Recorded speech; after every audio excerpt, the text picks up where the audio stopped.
Magpalista sa pagkuha sa bagong prangkisa para sa for hire sa motorcab sa Oroqueta, suspindido pa gihapon hangtod karon aron ma-priority ang daang nakalista.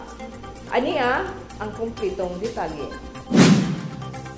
Nagpabiling suspindido pa ang pagpanglista sa mga pangalan ni atong gustong magkuha og prangkisa para sa for hire nga motorcab dinhi sa Dakbayan sa Oroqueta aron mahatagan og priority ang daang nakalista tungod kay aduna pay kapin 40 ang nagpaabot. Kini ang gibutyag ni Mary Jane Diquito sa Sangguniang Panlungsod Staff atol sa radio program nga Abanti Oroqueta dili pa lamang dugay. Under sa City Resolution number 2023-05127 entitled A Resolution Temporarily Suspending the Listing of Motorized Tricycle Operators Permit MTOP applicants at the SP Franchising Section this city starting May 23, 2023 until further notice.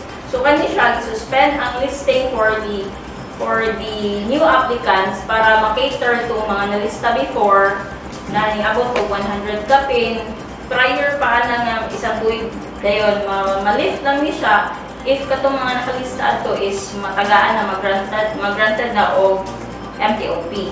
Sumala pa usab ni Rosane sa Rigumba ang in charge sa franchise nga mukabat pa sa usa ka tuig makater ang daang nakalista para sa pagkuha sa prangkisa tungod kay ang ilang mahatag nga prangkisa nagdepende lamang kung adunay isurrender o ikansila nga prangkisa.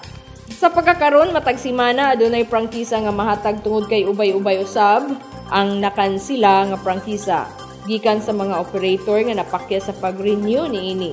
Giklaro ni Sarigumba nga sa anak o sa bana o sa asawa o sa ginikanan lamang ang pwedeng mapasahan o matransferan sa pangalan sa prangkisa o wala na ilain pa. Hugot usab nga gibawal nga ilakip baligya ang prangkisa kung ibaligya ang unit tungod kay magpabiling anaa sa imo ang pangalan ang prangkisa bisan lain na ang nanag-iya sa unit.